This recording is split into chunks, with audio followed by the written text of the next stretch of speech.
No, yo salí. Ya me imagino que estás estresada por Bicicleteando Perú, la Red por la Convivencia Vial y organizador la Gerencia de Medio Ambiente de la Municipalidad de San Borja. Bueno, como panelistas tenemos al Ministerio de Transportes y Comunicaciones. En este caso está la señorita María Elena Barreto Pizarro, especialista de la Dirección de Seguridad Vial. Del Ministerio del Medio Ambiente tenemos al señor Santillán Leiva, especialista de la Dirección General del Cambio Climático y de Certificación. Tenemos también tenemos al señor Nilton López Franco, de la Autoridad de Transporte Urbano para Lima y Callao, de la Dirección de Asuntos Ambientales y Sociales. También tenemos a la señorita Emma Milla Torres, de la Municipalidad de San Juan de Lurigancho, coordinadora del área administrativa de transporte no motorizado.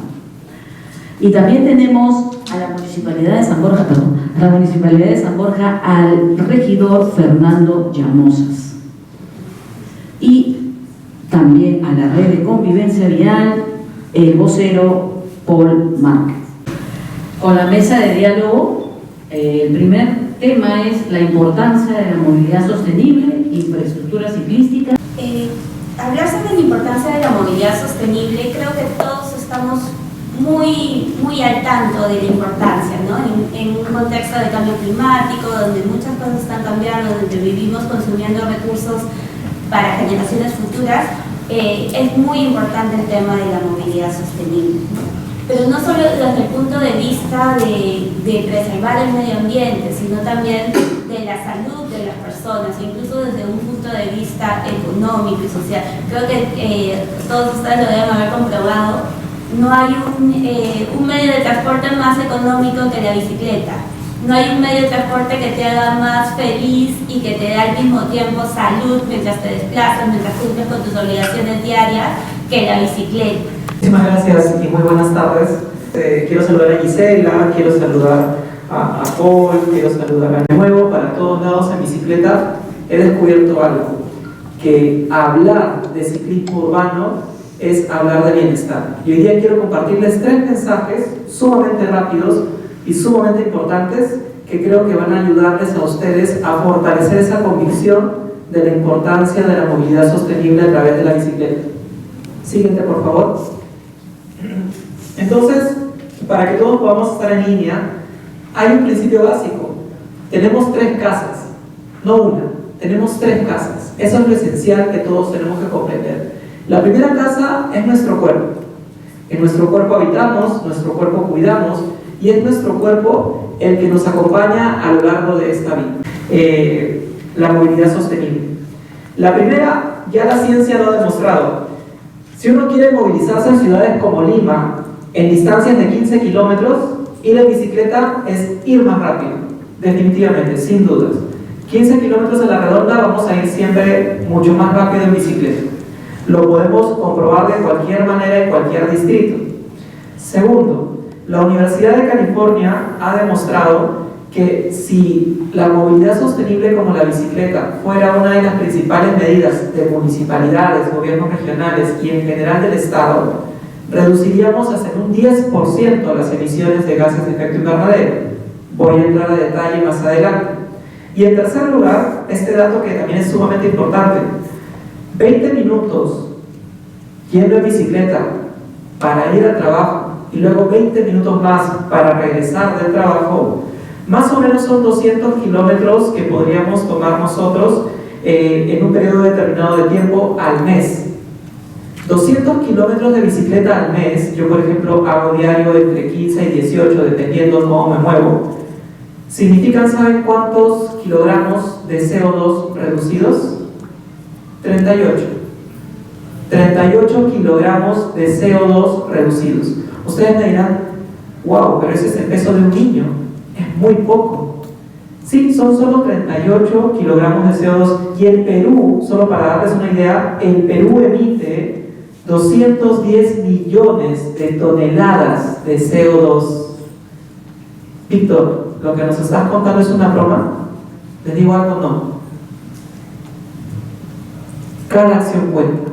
Estamos en un contexto donde el compromiso no debe esperar la toma de decisión de los actores ni políticos, ni privados, ni de cualquier tipo de organización. Somos cada una y cada uno de nosotros quienes estamos llamados a hacer un cambio. Y si ese cambio implica 38 kilogramos de CO2, bienvenido sea. Y lo digo en un contexto donde, señoras, señores, colegas, estamos en un contexto histórico y lamentablemente no es bonito. El mes de julio ha sido el mes más caluroso en la historia de la humanidad. Científicamente hablando, bajo información tanto de la NASA como del panel intergubernamental del cambio climático, estamos en un momento histórico que se llama antropoceno, donde en el centro de la historia se ha puesto el ser humano por encima de la naturaleza, avasallándola y generando un cambio que definitivamente o estaremos con él o simplemente dejaremos de estar. A veces la humanidad piensa que es la todopoderosa y en realidad tiene poco menos de unos miles de años.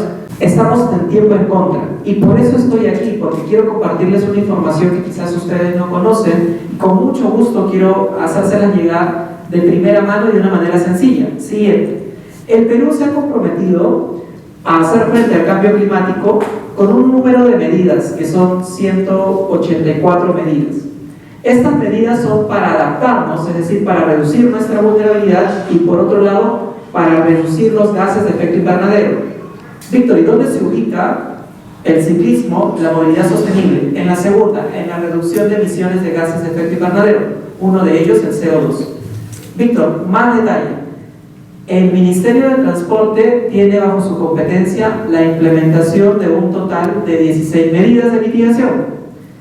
Dato curioso, dentro de esas 16 medidas todavía no está una medida vinculada al ciclismo, que a nosotros nos gusta llamar como nuestro desafío climático o NDC. Son medidas donde todas y todos tenemos un rol importante, ya sea a través de la movilidad sostenible, ya sea a través de nuestra decisión de compra, y en general ya sea a través de cada momento de nuestra vida, cómo podemos reconciliar nuestra relación con el planeta.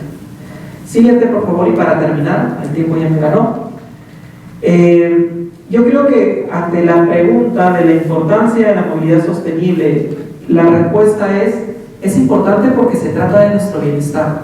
Como bien señalaba mi colega del Ministerio de Transportes, ok, podemos hacerlo por el planeta, pero yo le digo algo, háganlo para tener buena salud.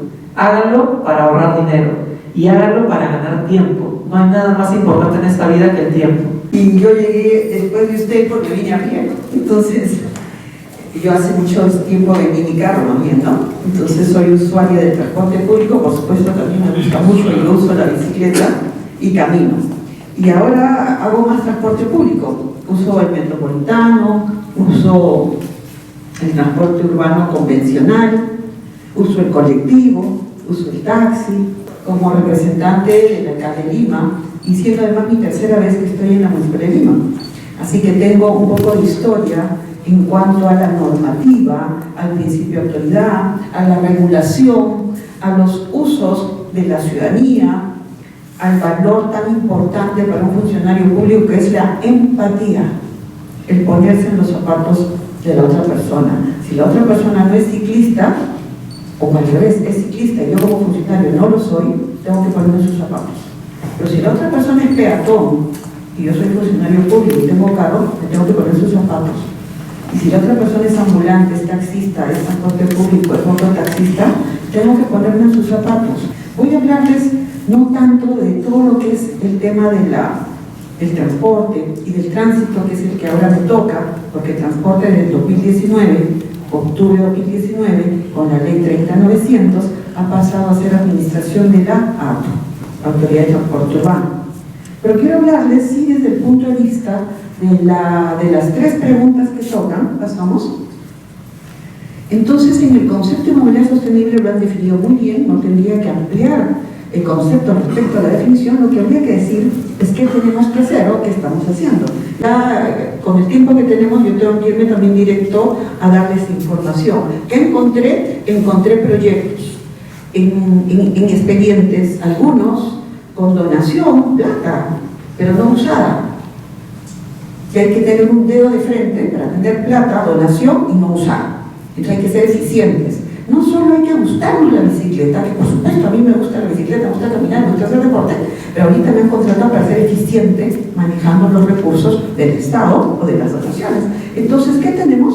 En este caso hay proyectos, hay una infraestructura cicloviaria que se está trabajando, hay actividades de preinversión en expedientes en cuanto a la infraestructura cicloviaria, se priorizan proyectos respecto a esto que hablamos de la interconexión, y esto es en el tema de lo que estamos trabajando, que viene ya desde el año pasado. Este es el ámbito del endeudamiento con el Banco Mundial. Se viene trabajando todavía para obtener, vamos a decir así, el visto bueno, la aprobación del préstamo, en ese caso la donación del préstamo hacia Perú, hacia el país, en donde el receptor sería Lima, a través de la Municipalidad de Lima. ¿Qué orienta este préstamo? ¿Hacia dónde va todo el trabajo que se viene haciendo para calificar adecuadamente?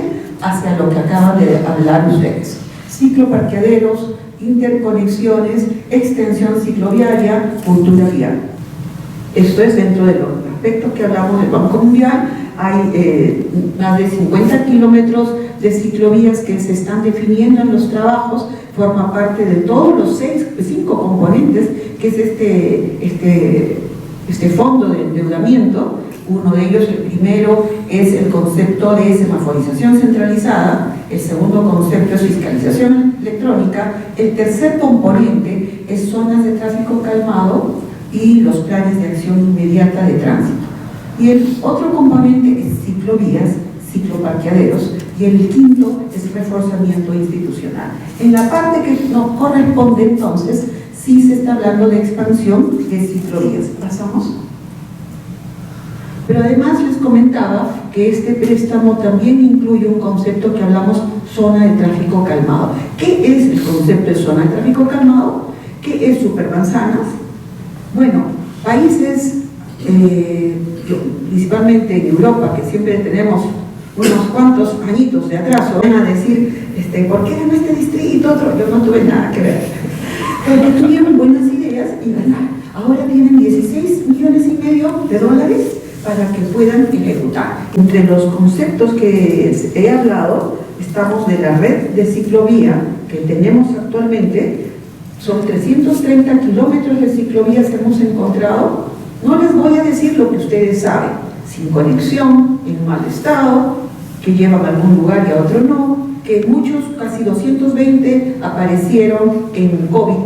Por lo tanto, aparecieron dentro de las pistas, acortando pistas, pero claro, que si no había ningún carro, podemos usar las pistas, pues no.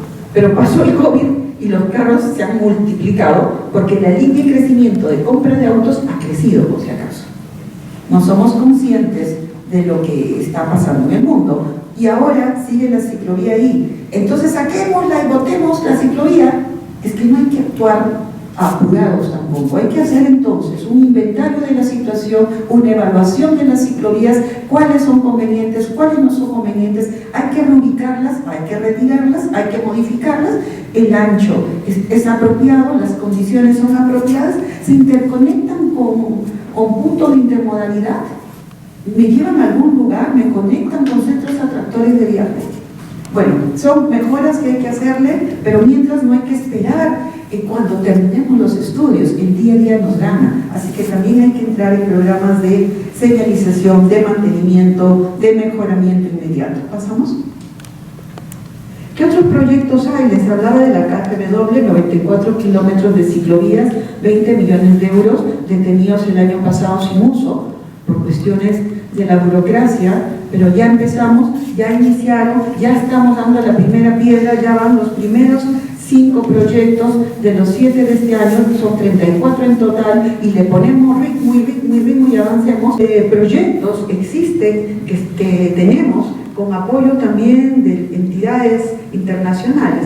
Tenemos 2 programas, el de la C40, que tiene 2 grandes, llamamos actas de entendimiento, memorándum de entendimiento. Porque en el cercado, muy cerca, tenemos una de las más grandes extensiones de ciclovía, la que viene desde la avenida Arequipa, Miraflores, pasa por Tacna, llega hasta Francisco Pizarro y continúa hasta Tupac Amaru.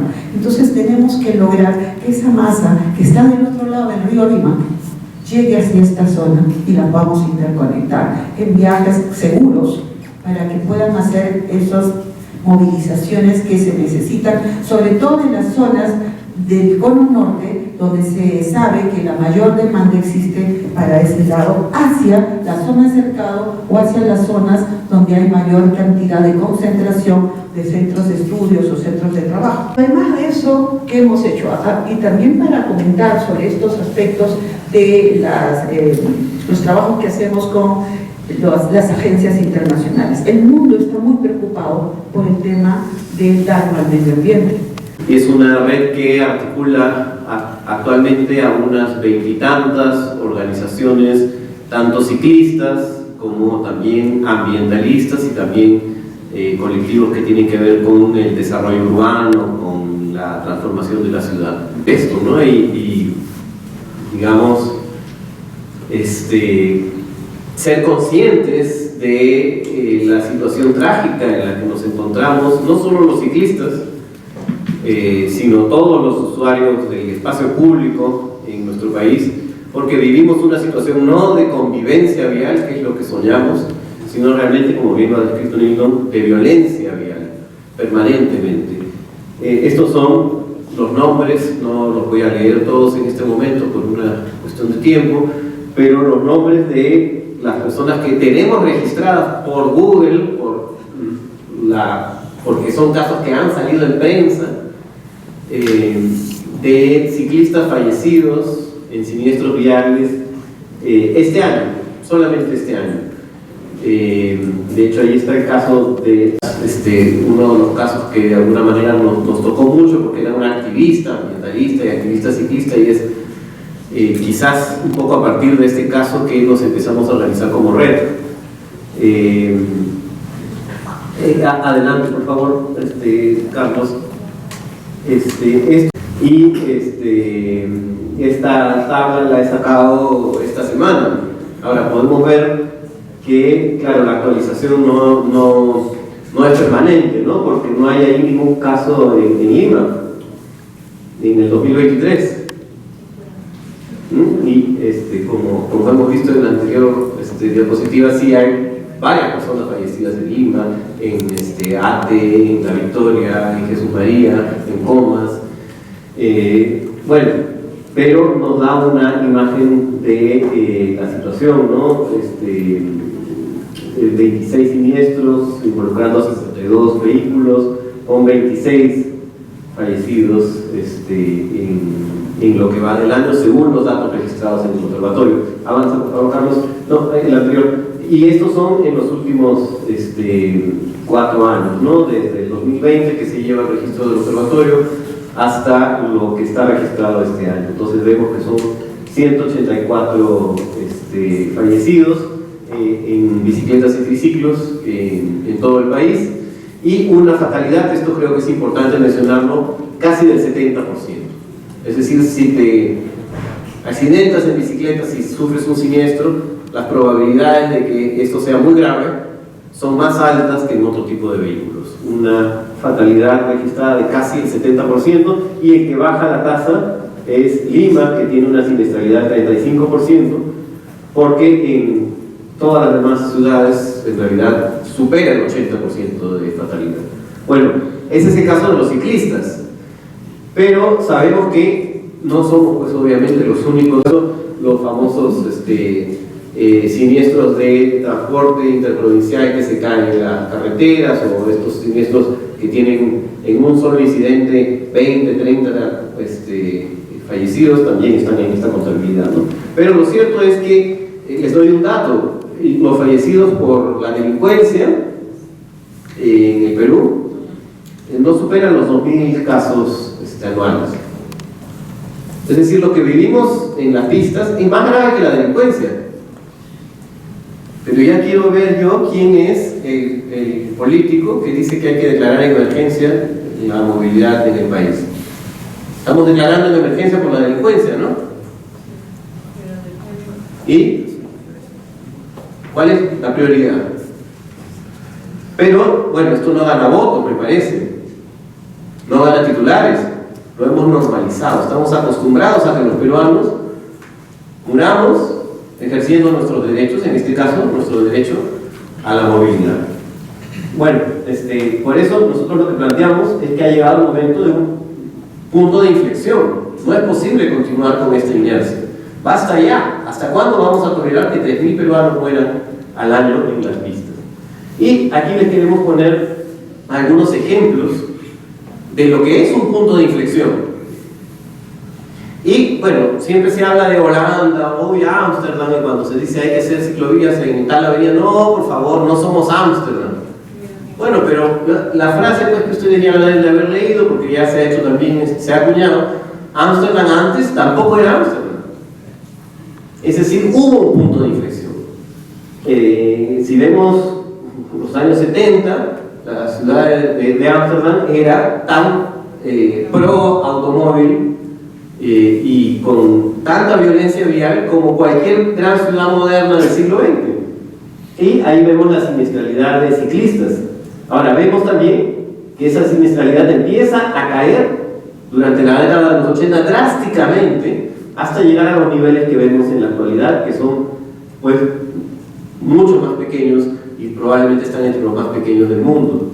Eso es un punto de inflexión y es el camino que están siguiendo ciudades en distintos lugares del mundo. Menos vehículo automotor, menos espacio, menos facilidades para el vehículo automotor y más promoción de la movilidad sostenible.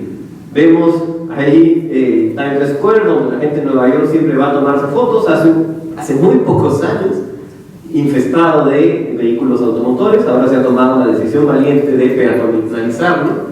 Y el tipo de cosas que en un momento hubiera dicho, no, eso es imposible. Bueno, ahí está. La figura de arriba es Seúl, donde habían construido una autopista para tapar un canal, un curso de agua, porque consideraban que más importante era darle el espacio a la velocidad del vehículo automotor que disfrutar de la vista del curso de agua. Bueno, eso se ha corregido. Las ciudades se dan cuenta que están haciendo mal las cosas y pueden cambiar. Y lo de abajo es París, ¿no? Ahí en la Ribera del Sena pasaban 40.000 coches diarios hasta hace pocos años y actualmente ni un solo vehículo automotor, porque se ha decidido valientemente construir una gran ciclovía en la Ribera del Sena. Entonces, el mensaje: las sociedades cambian. En Corea, en Holanda o en Estados Unidos las sociedades cambian. ¿Por qué nosotros no podemos tomar la decisión de decir basta ya y cambiemos esta situación?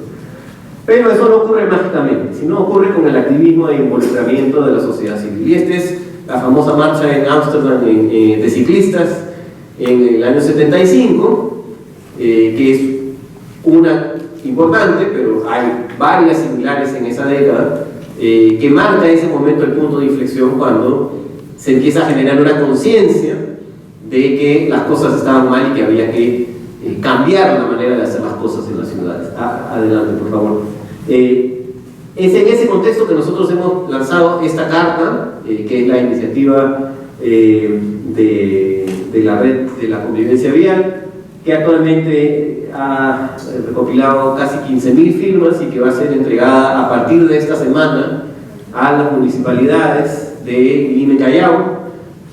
Así que amigas, amigos, a partir del miércoles probablemente van a estar recibiendo por mesa de partes esta iniciativa con algunas demandas que voy a reseñar rápidamente a continuación. Ni un centímetro de ciclovía menos. Más ciclovías articulando todos los distritos y zonas de la ciudad. Mejores ciclovías con estándares comunes. La pintura no es infraestructura. Hacer respetar las ciclovías, valorar el aporte del ciclista, participación de los ciclistas y las ciclistas y de los ciudadanos y ciudadanas en general en la determinación de las políticas de movilidad y, en resumen, mejor convivencia vial en nuestras ciudades. Rápidamente, partimos de valorar el aporte del ciclista, porque uno de los grandes problemas es que somos percibidos como un obstáculo. En la vía, los automovilistas nos perciben como una molestia, que les estamos quitando espacio, y por eso nos tratan de adelantar a la mala, porque se fastidian cuando nos ven en la vía. No todos, por supuesto, pero muchos. La actitud no es de entender que los ciclistas estamos generando un aporte para el mejor bienestar de todos y de todas en la ciudad. Y ese aporte no me voy a detener porque ya ha sido largamente detallado acá. No tenemos tubo de escape, no ocupamos espacio, y ahí está lo que mencionaba el Víctor, el representante del INAM. Ese es nuestro 10% de CO2 que podemos eliminar en el transporte particular en pistas. Las emisiones de gases de efecto invernadero que nosotros podríamos eliminar mañana si dejamos de utilizar vehículo automotor y utilizamos bicicletas. Pero, bueno, ¿qué está pasando? Sí, estamos retrocediendo en la red de ciclovías. Aquí tenemos la ciclovía que ha desaparecido en San Miguel esta semana. En La Molina, un terrible estado de mantenimiento de la ciclovía de la avenida La Molina. En Barranco se ha iniciado esta semana una obra en la avenida Piérola, donde se está, por las imágenes que han sido compartidas, eliminando la ciclovía muy segura que ha estado funcionando durante estos últimos años, y se ha dicho se va a reubicar, pero primero lo han sacado y después dónde se reubicará, cuándo se reubicará. Mientras tanto, los ciclistas que usábamos esa vía para conectar, por ejemplo, con Surco, ahora, ¿qué tenemos que hacer? Y bueno, ya esto ha salido en prensa, ¿no? En el comercio, por ejemplo, hemos constatado como decenas de kilómetros de ciclovías han desaparecido o han sido dejadas a su suerte sin mantenimiento en este año. Bueno, luego, ¿por qué decimos estándares comunes? Porque en esos kilómetros de ciclovías hay cosas como esta, ¿no? De hecho, esto es en la avenida Argentina, pero ahora yo he venido de Surco, de Manuel Holguín, para venir acá, y he tenido que utilizar una igualita que han hecho en el alrededor del Jockey Club. Y bueno, hay 3 carriles para los vehículos automotores, y la pequeña vereda que había la han dividido en 2 con pintura, nada más, y ahora dicen eso es una ciclovía. Bueno, adelante por favor. Que articulen todos los distritos y todas las zonas de la ciudad, para que si yo deseo movilizarme en bicicleta para ir a X lugar, pueda hacerlo optimizando la posibilidad de tener ciclovía en casi toda mi ruta, que es lo que me da seguridad y tranquilidad de llegar en la noche a mi casa. Retrocede, por favor, Carlos. Este es el mapa que están desarrollando permanentemente Alejandro Granados y Giuseppe, y es el mapa que muestra cómo hay ciclovías en distintos lugares, pero pues, en muchos casos no articulan, no llevan, no conectan una zona con otra zona. Ahora sí, adelante, por favor. Estaba haciendo unos cálculos, ahora que se habla de ciudades, para poder tener una idea de qué cosa podemos proponer, y aquí me voy a lanzar con una cifra. En la tabla vemos en una columna el área de cada ciudad, y en la otra columna el kilometraje de ciclovías que existen. En Lima, bueno, somos una ciudad muy grande, tenemos casi unos 1.600 kilómetros cuadrados, más de los 1.600 kilómetros cuadrados de superficie, y tenemos, bueno, ahora Elvira dice 330, yo había encontrado el dato de 274, pero en torno a los 300 kilómetros de ciclovía, lo que significa 0.1 kilómetros de ciclovía por kilómetro cuadrado. Ahora, si nos comparamos, por ejemplo, con Santiago, 641 kilómetros cuadrados, 430 kilómetros de ciclovía, 0.6 kilómetros de ciclovía por kilómetro cuadrado. O con Bogotá, 1.600 kilómetros cuadrados, también es una ciudad más o menos grande, y tiene 630 kilómetros de ciclovía, eso da 0.4. Para no compararnos con Ámsterdam, que tiene solo 220 kilómetros cuadrados, pero tiene una red de 858 kilómetros de ciclovía, lo que les da una idea de que prácticamente cada vía de la ciudad tiene un espacio para los ciclistas. O París, que tiene 100 kilómetros cuadrados y tiene actualmente alrededor de 1000 kilómetros de ciclovía. Y tiene planes para, en esta gestión municipal que se ha reelegido recientemente, terminar con 1500 kilómetros de ciclovía. O Berlín, que tiene prácticamente casi contadas, son 891 kilómetros de superficie cuadrados y 850 de ciclovía. Si nosotros quisiéramos tener la tasa de ciclovías por kilómetro cuadrado que tiene Bogotá, para compararnos solamente con Bogotá, no necesitamos 100 kilómetros de ciclovía más. Necesitamos tener en total 1000 kilómetros de ciclovías en Lima, para la dimensión que tiene Lima, para que todo limeño y limeña de todos los distritos pueda tener un mínimo de seguridad, solo para ser como Bogotá, que no es tampoco la gran cosa, 0.4. Necesitamos mínimamente 1000 kilómetros de ciclovía para poder tener esa tasa de 0.4 kilómetros de ciclovías por kilómetro cuadrado de superficie. Bueno, convivencia vial, todos hemos visto esta pirámide de la que también se ha hablado acá. Y esto es lo que nosotros también proponemos y también soñamos, y es lo que quisiéramos lograr en este punto de inflexión que estamos planteando, ¿no? Esta es, perdón, atrás, el círculo virtuoso de la movilidad es más y mejor transporte público, peatonalización y micromovilidad. Esa es la suma mágica para tener una movilidad sostenible, y es el camino que están transitando esta ciudad. Y esto significa, por supuesto, menos espacio para el auto particular y menos velocidad. Y la velocidad, por supuesto, Nilton, es una cuestión de educación, de cultura, de convivencia, por supuesto que sí. Y ahí efectivamente los ciclistas no somos ningunos santos. Pero la velocidad también es un tema de diseño.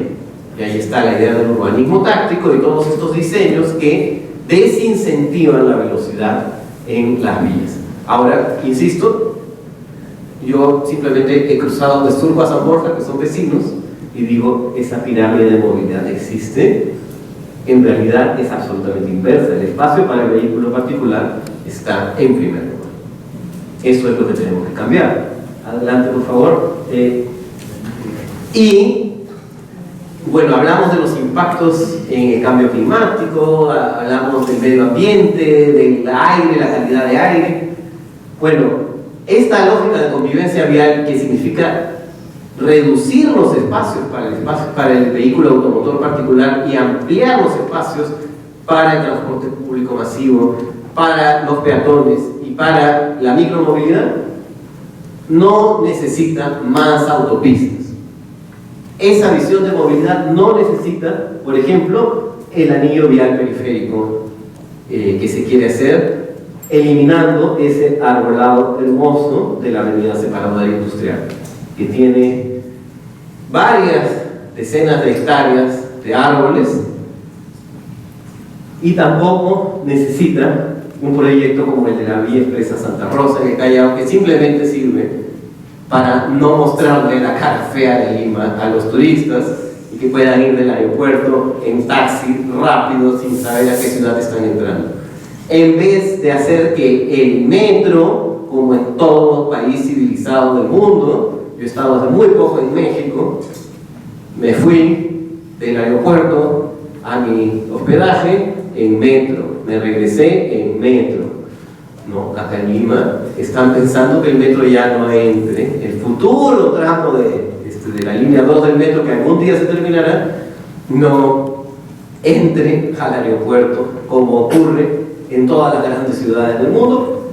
¿Por qué?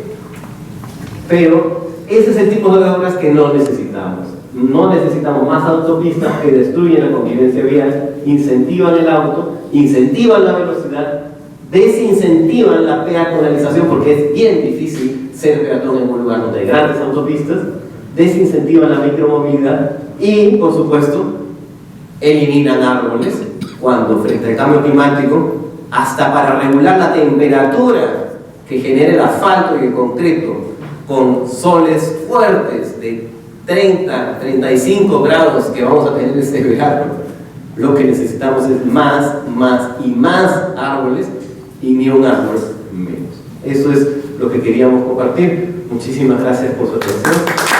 Y ahí están las redes que pueden encontrar. Muchas gracias. En los municipios, ustedes pagan sus impuestos, arbitrios, ¿para qué? Serenazgo, limpieza pública, parques y jardines. ¿Dónde está ciclovías? ¿Dónde está mantenimiento de pistas? ¿Dónde hay mantenimiento de la señalización horizontal vertical? Del predial. Claro, con eso tenés que pagar todo. Sueldos, estudios, reparaciones. Entonces yo creo que hay que pensar bien cómo son las cosas. Yo tengo la oportunidad de viajar bastante, porque en el año 1997, cuando empecé, y Andrea me dio la oportunidad de trabajar, me dijo, organiza y formaliza los taxis. Pero yo no sé nada de taxis. Yo soy contadora pública colegiada, pero yo no soy conductora de taxi. No, pero tú sabes de procesos y vas a aprender. Pidió la legislación a 10 países de habla hispana. Toma, lee cómo organizaron el taxi. Y me leí 10 países.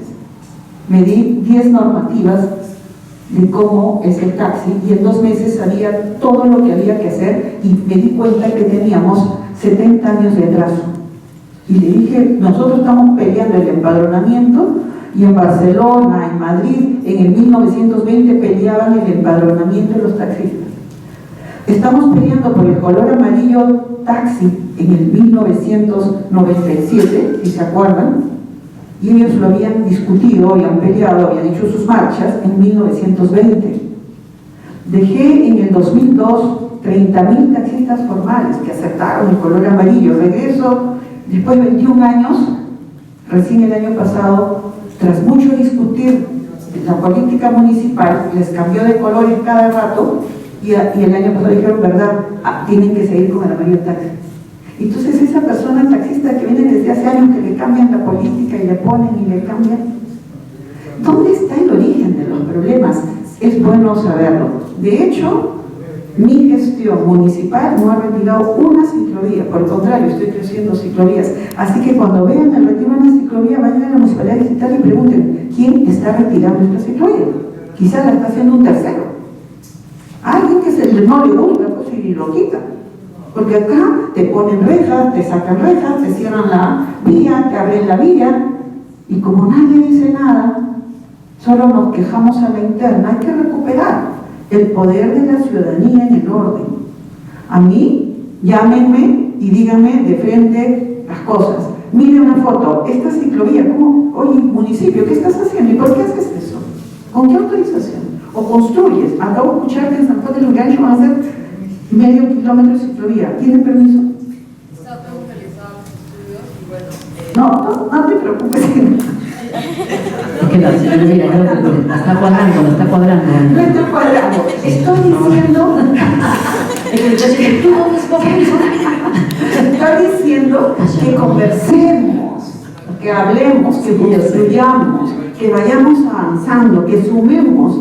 Hacemos ejemplos de Ámsterdam. Yo he estado, acabo de llegar.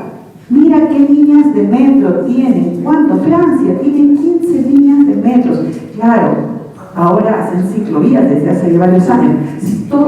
Yo creo que si no sacamos a nuestras ciudades con transporte masivo, seguimos en autos, en colectivos. Y claro, la demanda por el auto, yo no sé si es el particular, la demanda. Creo que la demanda es entre el colectivo, porque todavía no tenemos transporte masivo. Yo dejé en el 2002 la administración de José de Lima, y ya Andrade había elegido el PROTU, que es el proyecto de transporte urbano metropolitano, como la mejor alternativa, que ese es el antecedente del metropolitano. Y recién el metropolitano nació en el 2010, 2014 empezó, y todo el SIT, Sistema Integrado de Transporte, son 5.000 buses. ¿Cuántos hay? 700.